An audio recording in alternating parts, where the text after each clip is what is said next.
Hello po, welcome po sa aming channel. Ang lulutuin po natin ngayong araw nito ay sikreto ng masarap at malambot na crispy pata. Tara po, simulan na natin kung paano natin po lutuin tong ating crispy pata. So ito po yung mga sangkap sa paggawa po ng malambot at crispy na pata. Siyempre po, unang-una kailangan natin po ng isang pata. Yan. Tapos ito po yung gagamitin natin sa paglaga niya.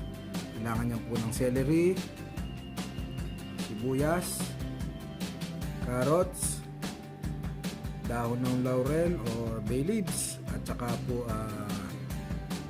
pamintang buo. At gagamit din po tayo ng 1 cup na patis at ito pong net bag. Gagamitin po natin ito net bag. Nabili ko po ito sa online, itong net bag na to. Ayan po, mga sangkap sa paggawa po ng malambot at crispy na pata.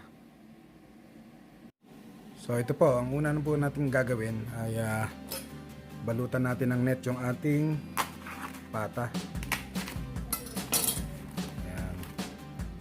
Po yung net, balutan natin siya.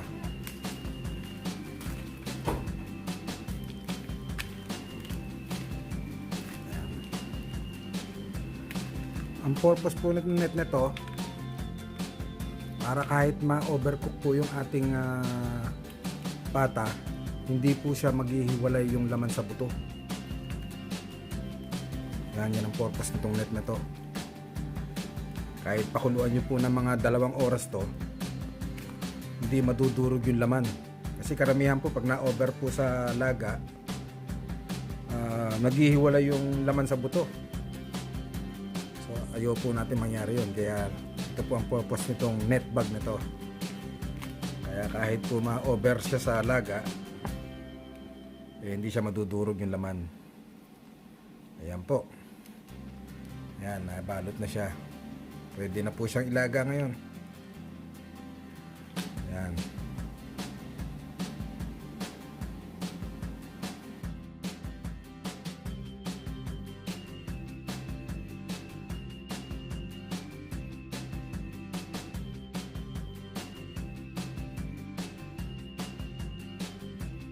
Ito po, nagpakulo na po tayo ng tubig. Lagay na po natin yung ating pata.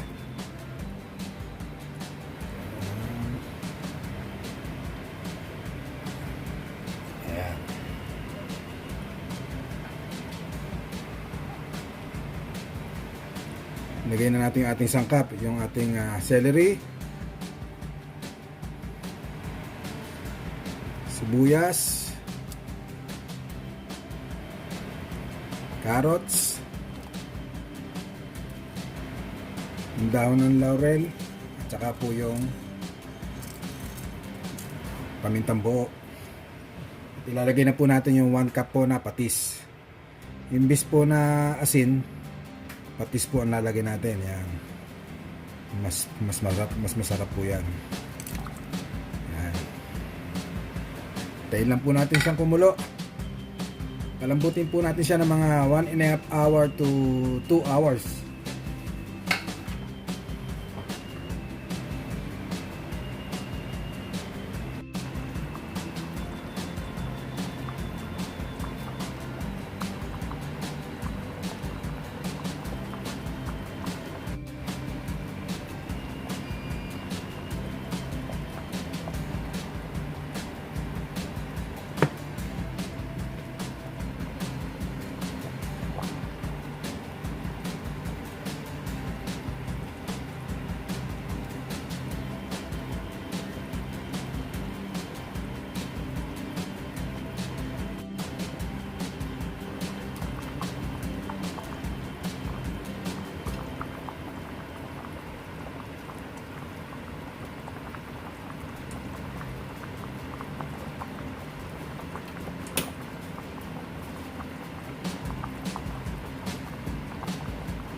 Ito po, tapos na po natin ilaga yung ating pata at hinango na po natin siya.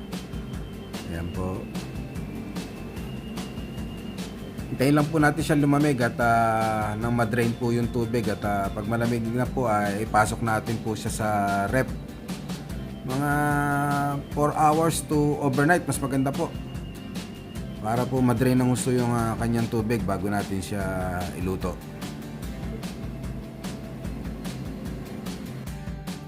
Ito po, pagkatapos po nating ilagay sa fridge ng overnight, ready to air fry na po yan. Tanggalin muna natin yung ating net bag.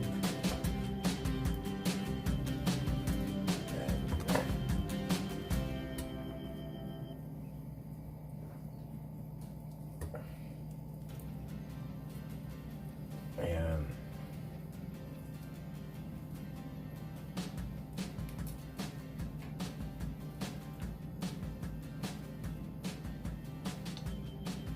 Yan, ready to air fry na po to. Set lang po natin siya sa 25 minutes to 350 degrees.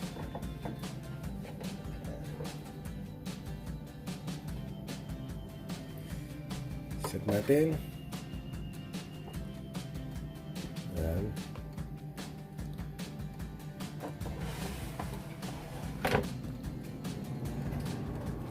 Ayan, lumakas na. Ito po habang nakasalang po ang ating pata sa ating air fryer, gagawa tayo ng pinakamasarap na sausawan.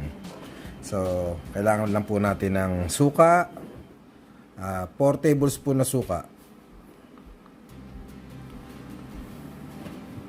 1, 2, 3, 4. Ayan. 4 tablespoon na suka. Tsaka po 2 tablespoon na toyo. Ayan. Tsaka po 1 tablespoon na Knorr seasoning. Ayan. At lagyan po natin ng sibuyas.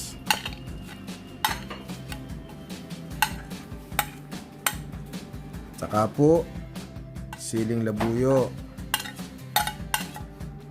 Ito po ang sikreto dyan. Ito ang nagpapasarap dyan, yung nagpapabango. Ito pong red bell pepper.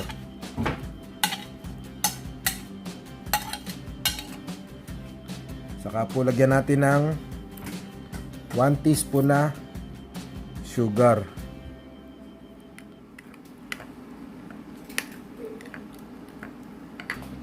Saka po patakan natin ng konting paminta.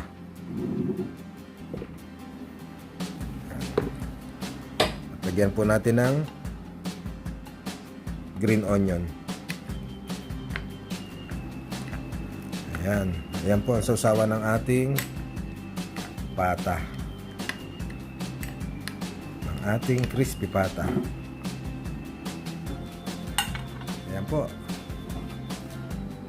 Ready to serve na po yung ating sausawan. Ito, check natin ngayon kung luto na yung kabilang side. Ayan o, crispy na o. Kabilang side naman, ayan.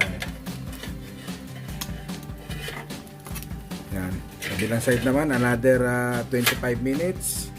Salang uli natin. Tayo lang tayo uli ng another 25 minutes. Ito po, check natin kung luto na. Ayan, luto na ang ating crispy pata. Pwede nang hanguin. Ayan, crispy siya oh.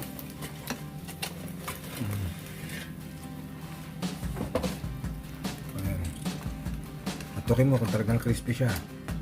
Ayun oh, parinig mo. Ayun, crispy oh. Ito na po ang ating crispy pata.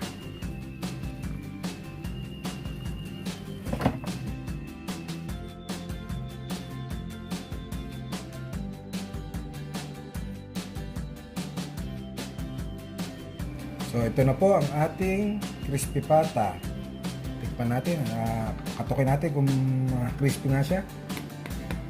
Ayan o, crispy oh. Tikman natin. Yun, no? Ayan. Ayan. Yun.